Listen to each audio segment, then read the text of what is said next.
أعوذ بالله من الشيطان الرجيم.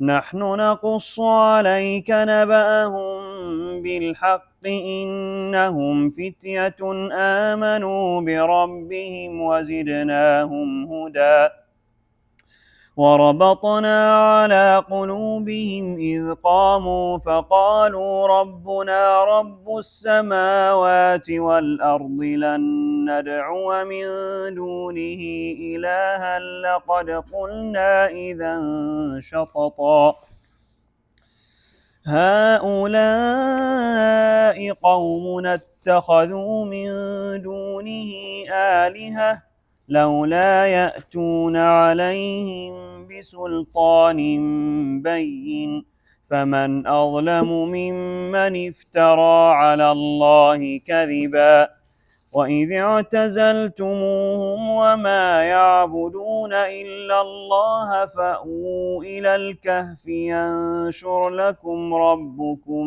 من رحمته ويهيئ لكم من أمركم مرفقا. نعم.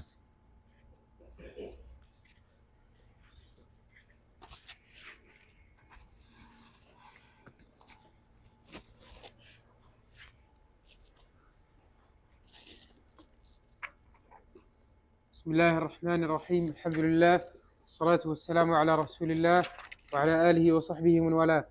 قال الإمام البغوي رحمه الله تعالى: قوله تعالى: نحن نقص عليك نقرأ عليك نبأهم خبر أصحاب الكهف بالحق بالصدق إنهم فتية شبان آمنوا بربهم وزدناهم هدى إيمانا وبصيرة وربطنا شددنا على قلوبهم بالصبر والتثبيت وقويناهم بنور الإيمان حتى صبروا على هجران دار قومهم مفارقة ما كانوا فيه من العز وخصب العيش وفروا بدينهم إلى الكهف إذ قاموا بين يدي دقيانوس حين عاتبهم على ترك عبادة الصنم فقالوا ربنا رب السماوات والأرض لن ندعو من دونه إلها قالوا ذلك لأن قومهم كانوا يعبدون الأوثان لقد قلنا إذا شططا يعني إن دعونا غير الله لقد قلنا إذا شططا.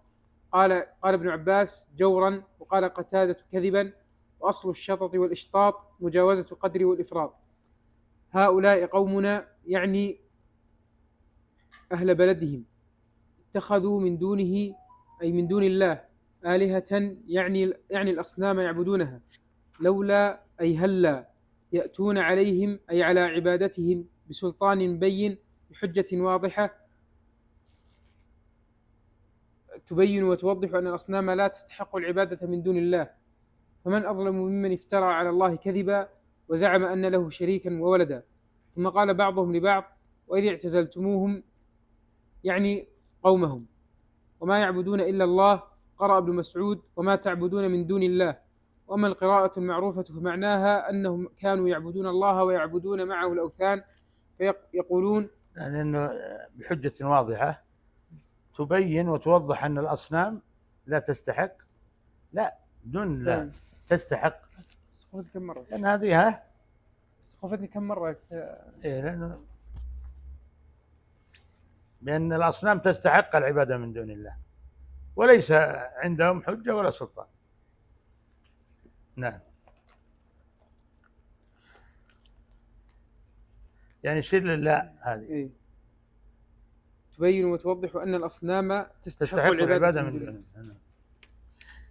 يقولون: وإذ اعتزلتموهم وجميع ما يعبدون إلا الله فإنكم لم تعتزلوا عبادته فأووا إلى الكهف فالجأوا إليه ينشر لكم يبسط لكم ربكم من رحمته ويهيئ لكم يسهل لكم من أمركم مرفقا أي ما يعود إليه يسركم ورفقكم. قرأ أبو جعفر ونافع وابن عامر مرفقا بفتح الميم وكسر الفاء. قرأ الآخرون بكسر الميم وفتح الفاء ومعناهما واحد وهو ما يرتفق به الإنسان.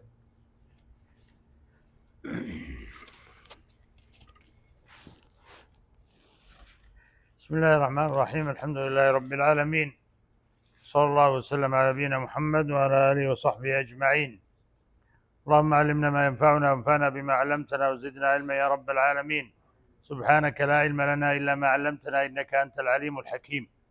يقول الله تعالى: نحن نقص عليك نبأهم بالحق إنهم فتية آمنوا بربهم وزدناهم هدى وربطنا على قلوبهم إذ قاموا فقالوا ربنا رب السماوات والأرض لن ندعو من دونه إلها لقد قلنا إذا شططا.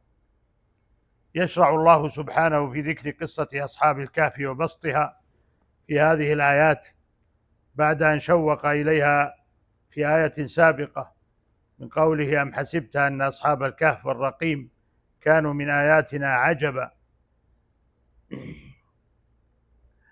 ثم قال سبحانه: نحن نقص عليك نبأهم بالحق إنهم فتية آمنوا بربهم وزدناهم هدى. فإنه لما كان الخوض في خبر أهل الكهف كثيرا والزيادة والنقص في الأخبار عنهم حاصلة، أخبر سبحانه أن الحق الذي لا نقص فيه ولا زيادة هو فيما يقصه سبحانه ويخبر به، فهو الخبير العليم، كما قال جل في علاه في مستهل سورة آل الأعراف: فلنقصن عليهم بعلم وما كنا غائبين.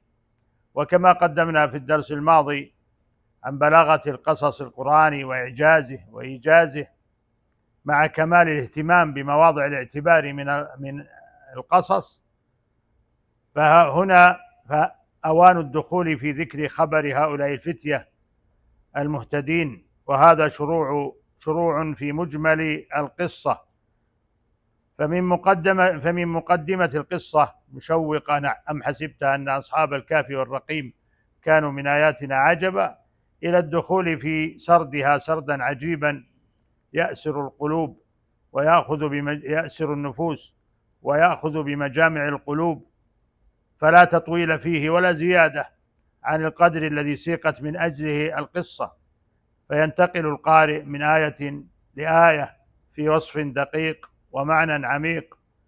وصدق ربنا سبحانه إذ يقول: نحن نقص عليك أحسن القصص. ويتسامى وصف هؤلاء الفتية رضي الله عنهم وما أكرمهم الله عز وجل به من الإيمان وزيادته: نحن نقص عليك نبأهم بالحق إنهم فتية آمنوا بربهم وزدناهم هدى. فما أعظم فضل الله ورحمته على أوليائه حين يهديهم ويزيدهم من فضله، ففضله عظيم ورحمته واسعة. وهنا ينبغي أن نقف وقفات مهمة مع هذه الآيات. الوقفة الأولى أن الرب سبحانه وتعالى يتفضل على العبد إذا أقبل إليه بالصدق والإيمان والعمل الصالح، فيزيده إيمانا وهدى وتوفيقا وتسديدا. لهذا أجمع السلف الصالح من الصحابة فمن بعدهم من أئمة الإسلام أن الإيمان قول وعمل، يزيد بالطاعة وينقص بالمعصية. قال الإمام أبو عبيد القاسم بن سلام رحمه الله: وسمى عددا من السلف الصالح الذين يقولون هذا القول من أن الإيمان يزيد وينقص وأنه قول وعمل، هذه تسمية من كان يقول الإيمان قول وعمل يزيد وينقص. فسمى أكثر من 130 رجلا من أهل العلم من الصحابة فمن بعدهم، ثم قال: هؤلاء كلهم يقولون الإيمان قول وعمل يزيد وينقص، وهو قول أهل السنة والمعمول به عندنا. وكذلك الإمام البخاري رحمه الله يقول: لقيت أكثر من 1000 رجل من العلماء بالأمصار فما رأيت أحدا يختلف في أن الإيمان قول وعمل يزيد وينقص. وهذه الآية وأمثالها استدل بها السلف على أن الإيمان يزيد وينقص، كما قال الإمام الحافظ بن كثير رحمه الله: استدل بهذه الآية وأمثالها غير واحد من الأئمة كالبخاري وغيره ممن ذهب إلى زيادة الإيمان وتفاضله وأنه يزيد وينقص. ولهذا قال تعالى: وزدناهم هدى، كما قال تعالى: والذين اهتدوا زادهم هدى وآتاهم تقواهم. وقال جل وعلا: فأما الذين آمنوا فزادتهم إيمانا. وقال جل وعلا: ليزدادوا إيمانا مع إيمانهم، إلى غير ذلك من الآيات الدالة على ذلك. وقال ابن كثير رحمه الله، حافظ ابن كثير رحمه الله أيضا في موضع آخر: هو مذهب الجمهور الأمة، بل حكى الإجماع عليه غير واحد من الأئمة كالشافعي وأحمد وأبي عبيد وغيرهم رحم الله الجميع. وقال العلامة الشنقيطي في تفسيره: ويفهم من هذه الآية كريمة أن من آمن بربه وأطاعه زاده ربه هدى، لأن الطاعة سبب للمزيد من الهدى والإيمان. وهذا المفهوم من هذه الآية جاء مبينا في مواضع أخر، كقول الله تعالى: والذين اهتدوا زادهم هدى وآتاهم تقواهم، وقوله تعالى: والذين جاهدوا فينا لنهدينهم سبلنا، وقوله تعالى: يا أيها الذين آمنوا إن تتقوا الله يجعل لكم فرقانا، وقوله تعالى: فأما الذين آمنوا فزادتهم إيمانا وهم يستبشرون، وقوله تعالى: هو الذي أنزل السكينة في قلوب المؤمنين ليزدادوا إيمانا مع إيمانهم، وقوله تعالى: يا أيها الذين آمنوا اتقوا الله وآمنوا برسوله يؤتكم كفلين من رحمته ويجعل لكم نورا تمشون به، إلى غير ذلك من الآيات. وهذه الآيات المذكورة نصوص صريحة في أن الإيمان يزيد، ومفهوم منها أنه ينقص أيضا، كما استدل بهذه الآية الإمام البخاري رحمه الله، وهي تدل على ذلك عليه دلالة صريحة لا شك فيها، فلا وجه معها للاختلاف في زيادة الإيمان ونقصه، كما ترى والعلم عند الله تعالى. انتهى كلامه رحمه الله. الوقفة الثانية: تكرر الوصف لهؤلاء المؤمنين الصادقين من أهل الكهف رضي الله عنهم وأرضاهم بأنهم فتية، في قول الله تعالى: إذ أوى الفتية إلى الكهف فقالوا ربنا آتنا من لدنك رحمة وهيئ لنا من أمرنا رشدا. وفي قوله تعالى أيضا: نحن نقص عليك نبأهم بالحق إنهم فتية آمنوا بربهم وزدناهم هدى. وهذا الوصف المتكرر له دلالته، وقد سبق الكلام على معنى الفتوة، وأنها حداثة الشباب وريعانه. ومن عجيب الأمر أن أصحاب الكهف كلهم شباب في مقتبل العمر، فلم يكن معهم أحد من الشيوخ أو الكهول. وهذا كما أشار إليه الإمام الحافظ ابن كثير رحمه الله بقوله: ذكر تعالى أنهم فتية وهم الشباب، وهم أقبل للحق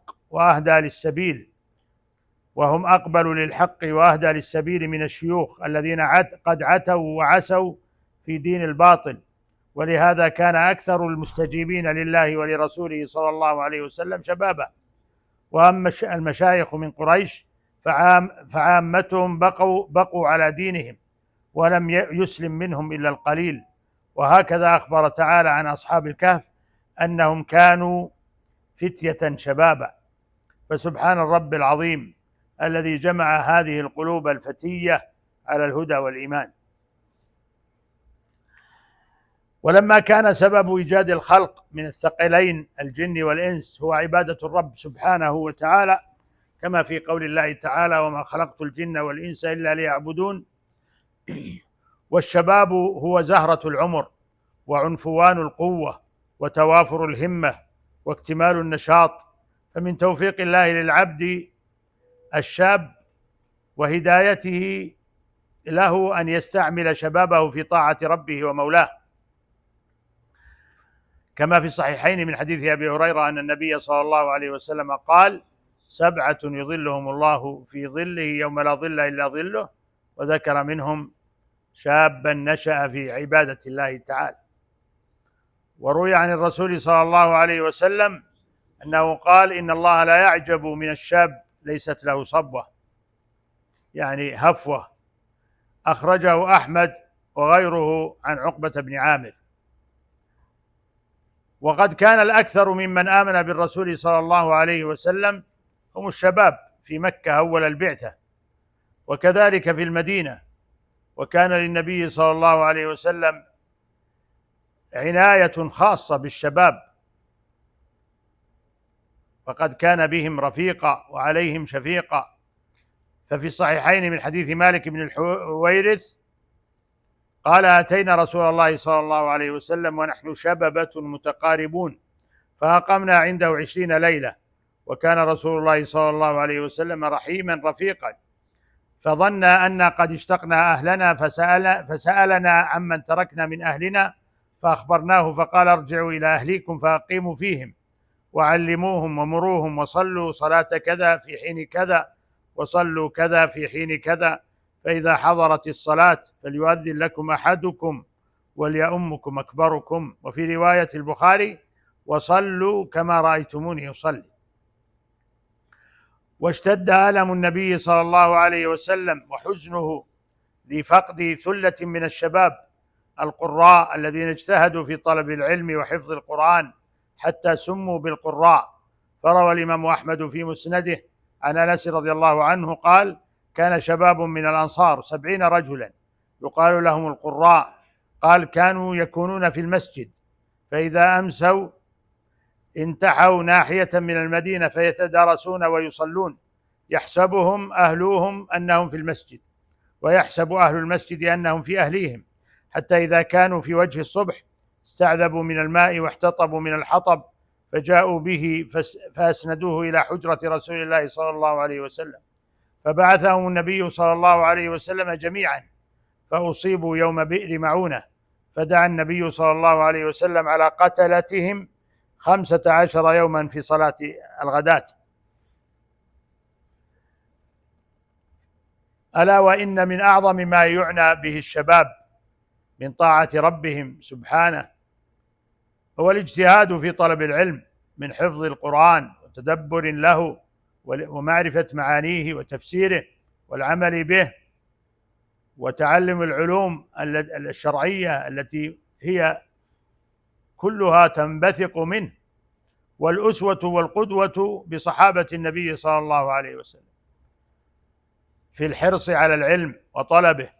فهذا حبر الأمة وترجمان القرآن عبد الله بن عباس رضي الله عنهما يقول عن نفسه: لما توفي رسول الله صلى الله عليه وسلم قلت لرجل من الأنصار: هلم نسأل أصحاب رسول الله صلى الله عليه وسلم فإنهم اليوم كثير. فقال: وعجبا لك يا ابن عباس، أترى الناس يحتاجون إليك، وفي الناس من أصحاب النبي صلى الله عليه وسلم من ترى؟ فترك ذلك وأقبلت على المسألة، فإن كان ليبلغني الحديث عن الرجل فآتيه وهو قائل، فأتوسد ردائي على بابه فتسفي الريح علي التراب، فيخرج فيراني فيقول: يا ابن عم رسول الله صلى الله عليه وسلم، ألا أرسلت إلي فآتيك؟ فأقول: أنا أحق أن آتيك فأسألك. قال: فبقي الرجل، يعني الأنصاري الذي كان زميلا لابن عباس أو صديقا، قال: فبقي الرجل حتى رآني وقد اجتمع الناس علي، فقال: هذا الفتى أعقل مني. وقد قال رضي الله عنه: ما بعث الله نبيا إلا شابا، ولا أوتي العلم عالم إلا وهو شاب. وتلا هذه الآية: قالوا سمعنا فتى يذكرهم يقال له إبراهيم. وفي قصة الفتية من الوقفة الثالثة في قصة الفتية من أهل الكهف ما يدل على فضل الصحبة الصالحة والاجتماع على الطاعة والتعاون على البر والتقوى، كما تشير إليه الآيات في قصتهم، وما يثني الله جل ذكره على اجتماعهم واتفاقهم في مفارقة قومهم والفرار بدينهم، كما في قوله تعالى: نحن نقص عليك نبأهم بالحق إنهم فتية آمنوا بربهم وزدناهم هدى وربطنا على قلوبهم إذ قاموا فقالوا ربنا رب السماوات والأرض لن ندعو من دونه إلها لقد قلنا إذا شططا هؤلاء قوم اتخذوا من دونه آلهة لولا يأتون عليهم بسلطان بين فمن أظلم ممن افترى على الله كذبا وإذ اعتزلتموهم وما يعبدون إلا الله فأووا إلى الكهف ينشر لكم ربكم من رحمته ويهيئ لكم من أمركم مرفقا. قلوب اجتمعت على طاعة الله وتوحيده، فكان من عظيم اتفاقهم أن لم يميز الله بين أقوالهم وأفعالهم فيما يعتقدون وبه يؤمنون، بل تلاشت الفروق بينهم، فلم يذكر لنا أسماءهم ولم يقطع لنا بعددهم، قل ربي أعلم بعدتهم. كل هذا لا يعني، إنما الذي يعني هذا الاجتماع والاتفاق العجيب، فهم آمنوا جميعا وخرجوا جميعا ورقدوا جميعا وتنبهوا جميعا، ثم أماتهم الله جميعا، ولا شك أنه سبحانه سيحشرهم إليه جميعا رضي الله عنهم وأرضاهم. وقوله نحن نقص عليك نبأهم بالحق يفيد الاختصاص، نحن هنا تقديم نحن يفيد الاختصاص، أي نحن لا غيرنا يقص قصصهم بالحق، ويدل على أن هناك من يقص نبأهم لكن بغير الحق فيزيد أو ينقص، كما هو الواقع في أكثر الروايات الإسرائيلية كما تقدم الكلام عليه في درس ماضي.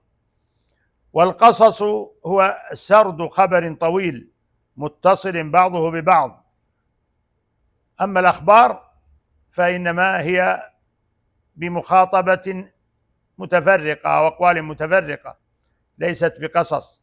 والنبأ هو الخبر الذي فيه له أهمية وله شأن.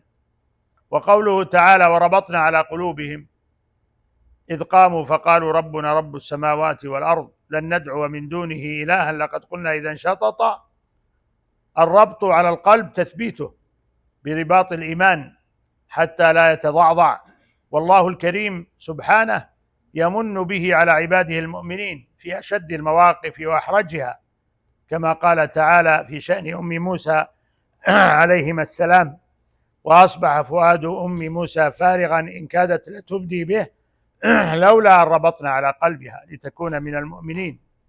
وامتن به على المؤمنين المجاهدين في ساحات القتال، كما قال تعالى في قصة غزوة بدر إذ يغشيكم النعاس أمنة منه وينزل عليكم من السماء ماء ليطهركم به ويذهب عنكم رجز الشيطان وليربط على قلوبكم ويثبت به الأقدام. قال الإمام ابن القيم رحمه الله والربط على قلوبهم يتضمن الشد عليها بالصبر والتثبيت وتقويتها وتأييدها بنور الإيمان حتى صبروا على هجران دار قومهم ومفارقة ما كانوا فيه من خفض العيش وفروا بدينهم إلى الكهف. والربط على القلب عكس الخذلان، فالخذلان حله من رباط التوفيق فيغفل عن ذكر ربه ويتبع هواه ويصير أمره فرطا، والربط على القلب شده برباط التوفيق فيتصل بذكر ربه ويتبع مرضاته ويجتمع عليه شمله. وقال العلامة الشنقيطي رحمه الله ويفهم من هذه الآية الكريمة أن من كان في طاعة ربه جل وعلا أنه تعالى يقوي قلبه ويثبته على تحمل الشدائد والصبر الجميل. وقوله إذ قاموا فقالوا ربنا رب السماوات والأرض لن ندعو من دونه إلها لقد قلنا إذا شططا، يثني الله عز وجل على قيام هؤلاء الفتية أمام قومهم في إنكار ما هم عليه من الشرك وصدعهم بالتوحيد وامتناعهم الأكيد من الشرك. لن ندعو من دونه إلها، ولن للنفي على التأبيد أي لا يقع منا هذا أبدا، لقد قلنا إذا شطط، فمن أشرك بربه فقد جاء بالشطط ووقع في أعظم الغلط. لن ندعو من دونه إلها لقد قلنا إذا شطط، أي قولا ذا شطط، وهو من النعت بالمصدر للمبالغة، كأن قولهم هو نفس الشطط. وأصل مادة شطط هي مجاوزة الحد. قال الفراء يقال قد أشط في السوم إذا جاوز الحد، ولم يسمع إلا أشط يشط إشطاطا وشططا. وحكى الزجاج وغيره شط الرجل وأشط إذا جاوز الحد. ومنه قوله تعالى إذ دخلوا على داود ففزع منهم قالوا لا تخف خصمان بغى بعضنا على بعض فاحكم بيننا بالحق ولا تشطط واهدنا إلى سواء الصراط. وأصل هذا من قولهم شطت الدار إذا بعدت، فالشطط البعد، يعني البعد المكاني أو البعد المعنوي، فالشطط البعد عن الحق. ومن إطلاقه على البعد المكاني قول الشاعر تشط غدا دار جيراننا وللدار بعد غد ولا الدار بعد غد أبعد. وأكثر استعماله في الجور والتعدي. ومنه قول الشاعر أتنتهون وإن ينهى ذوي الشطط كالطعن يذهب فيه الزيت والفتل. وهذه اللفظة في وصف الشرك، يعني بأنه شطط، تدل على ظلم وتعدي وضلال، فمن وقع في الشرك فقد وقع في الظلم العظيم والتعدي، كما وصف الله عز وجل الشرك بقوله، وصف الشرك بأنه ظلم عظيم في قول الله، في قول لقمان لابنه، وإذ قال لقمان لابنه وهو يعظه يا بني لا تشرك بالله إن الشرك لظلم عظيم. قال علامة الشيخ عبد الرحمن بن سعدي في تعليقه على هذه الآية وعن أهل الكهف، قال إنهم جمعوا أهل الكهف بين الإقرار بتوحيد الربوبية وتوحيد الإلهية والتزام ذلك وبيان أنه الحق وما سواه باطل، وهذا دليل على كمال معرفتهم بربهم وزيادة الهدى من الله لهم رضي الله عنهم. ثم قال جل وعلا هؤلاء قومنا قال جل وعلا على لسان أهل الكهف هؤلاء قومنا اتخذوا من دونه آلهة لولا يأتون عليهم بسلطان بين فمن أظلم ممن افترى على الله كذبا وإذ اعتزلتموهم وما يعبدون إلا الله فأووا إلى الكهف ينشر لكم ربكم من رحمته ويهيئ لكم من أمركم مرفقا. يخبر سبحانه على سبيل الثناء والتأييد بما قاله أولئك الفتية الأخيار والشببة الأطهار في استنكارهم الشرك الذي مضى عليه قومهم وأرغموا عليه الناس، وليس معهم في ذلك حجة، بل هي أهواء قوم قد ضلوا من قبل وأضلوا كثيرا وضلوا عن سواء السبيل. ويا لله كم تستوقف المتأمل لكلام ربه المتدبر لآيات الكتاب العزيز مثل هذه الآيات التي يثني الله جل شأنه بها على مقالات عباده من الأنبياء والصالحين، فلا يملك إلا أن يستولي عليه الإكبار والإجلال لمن صدر منه هذا الكلام الذي يعيده علينا الرب العظيم ويخلده في كتابه يتلى إلى قيام الساعة، ويبقى شاهدا على صدق وصحة قول من قاله وتفوه به، كما في هذه الآيات من كلام أصحاب الكهف رضي الله عنهم، وكما أخبر عن كلام أنبيائه عليهم السلام مع أقوامهم في آيات كثيرة، ومنها قول الله عز وجل في شأن نوح لقد أرسلنا نوحا إلى قومه فقال يا قوم اعبدوا الله ما لكم من إله غيره إني أخاف عليكم عذاب يوم عظيم قال الملأ من قومه إن لنراك في ضلال مبين قال يا قوم ليس بي ضلالة ولكني رسول من رب العالمين أبلغكم رسالات ربي وأنصح لكم وأعلم من الله ما لا تعلمون أو عجبتم أن جاءكم ذكر من ربكم على رجل منكم لينذركم ولتتقوا ولعلكم ترحمون. وكذلك هود عليه السلام وإلى عاد أخاهم هودا قال يا قوم اعبدوا الله ما لكم من إله غيره أفلا تتقون قال الملأ الذين كفروا من قومه إنا لنراك في سفاهة وإنا لنظنك من الكاذبين قال يا قوم ليس بي سفاهة ولكني رسول من رب العالمين أبلغكم رسالات ربي وأنا لكم ناصح أمين أو عجبتم أن جاءكم ذكر من ربكم على رجل منكم لينذركم واذكروا إذ جعلكم خلفاء من بعد قوم نوح وزادكم في الخلق بسطة فاذكروا آلاء الله لعلكم تفلحون إلى غير ذلك من الآيات الكثيرة في أقوال الرسل عليهم الصلاة والسلام التي يثني الله بها عليهم. وكذلك المؤمنون المتبعون للرسل يخلد الله أقوالهم ويثني عليهم بها كما أثنى على من آمن من النصارى بالرسول صلى الله عليه وسلم وقبل الحق الذي جاء به، ولما تليت عليه آيات القرآن خشع لها قلبه وذرفت لها عيناه فأعلن إسلامه وإيمانه كما في الآيات من سورة المائدة، وهي قوله تعالى: وإذا سمعوا ما أنزل إلى الرسول ترى أعينهم تفيض من الدمع مما عرفوا من الحق يقولون ربنا آمنا فاكتبنا مع الشاهدين. وما لنا لا نؤمن بالله وما جاءنا من الحق ونطمع أن يدخلنا ربنا مع القوم الصالحين فأثابهم الله بما قالوا جنات تجري من تحتها الأنهار خالدين فيها وذلك جزاء المحسنين. وتأمل قوله تعالى بما قالوا، وكم فيها من الثناء على أقوالهم الصادرة عن صدق وإيمان رضي الله عنهم وأرضاهم. ومثل ذلك ما أثنى الله عز وجل به على أقوال مؤمن آل فرعون الذي عرفنا الله به بوصفه لا باسمه، في قول الله تعالى: وقال رجل مؤمن من آل فرعون يكتم إيمانه أتقتلون رجلا أن يقول ربي الله وقد جاءكم بالبينات من ربكم وإن يك كاذبا فعليه كذبه وإن يك صادقا يصبكم بعض الذي يعدكم إن الله لا يهدي من هو مسرف كذاب. يا قوم لكم الملك اليوم ظاهرين في الأرض فمن ينصرنا من بأس الله إن جاءنا. قال فرعون ما أريكم إلا ما أرى وما أهديكم إلا سبيل الرشاد. وقال الذي آمن يا قوم إني أخاف عليكم مثل يوم الأحزاب مثل دأب قوم نوح وعاد وثمود والذين من بعدهم وما الله يريد ظلما للعباد.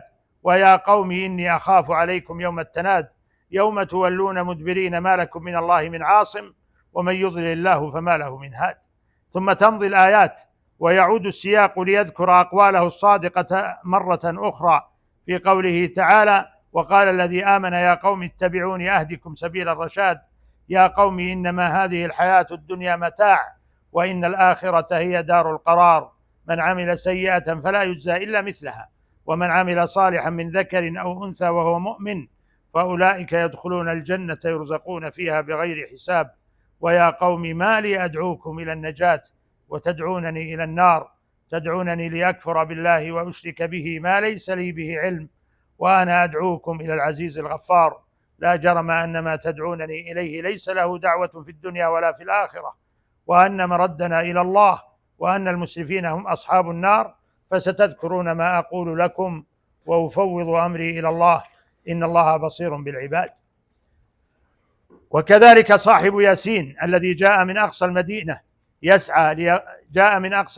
يسعى ليقول كلاما عظيما ونصحا صادقا هو الآخر يثني الله تعالى عليه بما قال فيبقى صدقه ونصحه مثالا للناصحين وقدوة للمصلحين، حتى لقد أثنى الله عليه بقوله بعد موته كما قال ابن عباس رضي الله عنهما: نصح قومه في حياته بقوله يا قوم اتبعوا المرسلين، وبعد مماته في قوله يا ليت قومي يعلمون بما غفر لي ربي وجعلني من المكرمين. والعجيب أن الله لم يسمه لنا كما لم يسمي مؤمن آل فرعون، لأن العبرة بالأقوال والأفعال الصادقة ولا فائدة من ذكر الأسماء كما قد تقرر في قصة أهل الكهف. فجاء ذكر صاحب ياسين بالوصف فقط، فقال تعالى: وجاء من أقصى المدينة رجل يسعى قال يا قوم اتبعوا المرسلين، اتبعوا من لا يسألكم أجرا وهم مهتدون، وما لي لا أعبد الذي فطرني وإليه ترجعون، أأتخذ من دونه آلهة إن يردني الرحمن بضر لا تغني عني شفاعتهم شيئا ولا ينقذون، إني إذا لفي ضلال مبين، إني آمنت بربكم فاسمعون، قيل ادخل الجنة، قال يا ليت قومي يعلمون بما غفر لي ربي وجعلني من المكرمين. ولعل في سوق قصة أهل الكهف والثناء من الله عليهم في أقوالهم وأفعالهم من إنكار الشرك وذمهم لقومهم الواقعين فيه الداعين له المفترين على الله الكذب، ثم اعتزالهم التام حتى ولو ألجأوهم إلى الجبال وكهوفها بعد العيش الرغيد والمرافق الحسنة، لأنهم كما قيل من أبناء علية القوم. لعل في ذلك كله إشارة لمن آمن بالرسول صلى الله عليه وسلم من الصحابة الكرام أن يتهيأ لاعتزال الشرك وأهله ويفارقهم مهاجرا إلى الله ورسوله لينشر له ربه من رحمته ويهيئ له من أمره مرفقا، لا سيما إذا علمنا أن الباحثين في تاريخ نزول السور قالوا إن سورة الكهف نزلت قبل الهجرة الأولى إلى الحبشة، وعليه يكون نزولها في السنة الخامسة للبعثة بعد اشتداد اضطهاد المشركين للصحابة الذي بدأ واسط السنة الرابعة للبعثة. بعدها النبي صلى الله عليه وسلم أمر الصحابة بالهجرة، فكأنهم أخذوا الدرس من هؤلاء رضي الله عن الجميع. وقوله تعالى لولا يأتون عليهم بسلطان بين، لولا في هذه الآية الكريمة للتحضيض، وهي الطلب بحث وشدة المفعم بالتحدي الشديد، لأنه لا أحد يقدر أن يأتي بحجة على الشرك بالله، لذا أردفوا هذا التحدي بالتعجب من شدة ظلم المفترين على الله الكذب. لذا أردفوا هذا التحدي بالتعجب من شدة ظلم المفترين على الله الكذب، فقالوا فمن أظلم ممن افترى على الله كذبا. والسلطان هو الحجة والبرهان،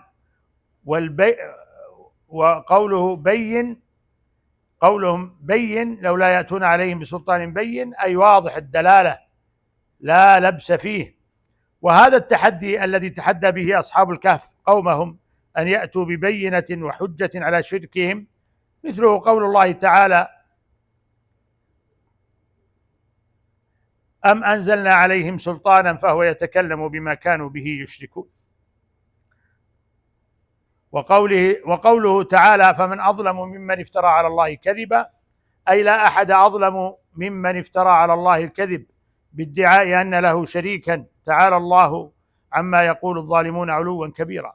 وقد جاءت آيات كثيرة بهذا المعنى، في مثل قوله تعالى فمن أظلم ممن افترى على الله كذبا ليضل الناس بغير علم إن الله لا يهدي القوم الظالمين.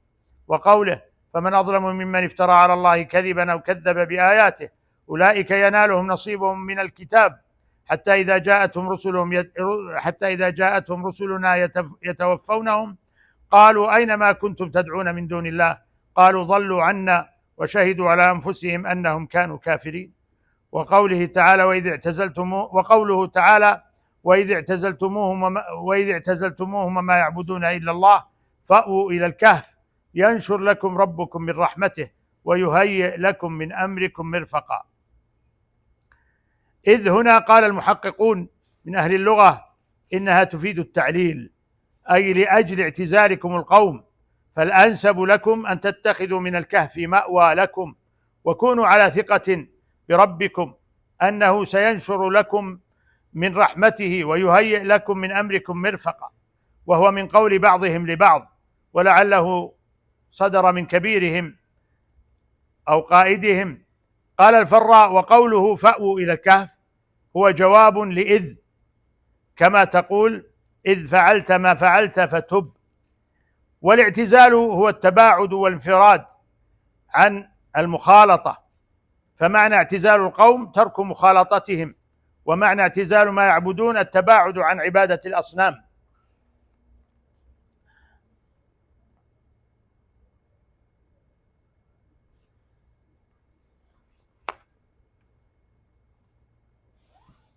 ونقف على قول الله عز وجل